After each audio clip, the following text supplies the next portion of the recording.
Il grande problema che purtroppo affligge il randagismo è la mancata sterilizzazione dei gatti. Purtroppo ancora oggi c'è la vecchia mentalità, il vecchio credo che la sterilizzazione sia contro natura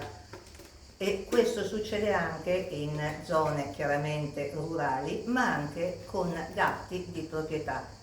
E bisogna tassativamente sensibilizzare tutte le persone su questo problema, perché ci sono tantissimi gattini che in questo periodo nascono, perché è il periodo proprio della riproduzione delle gatte,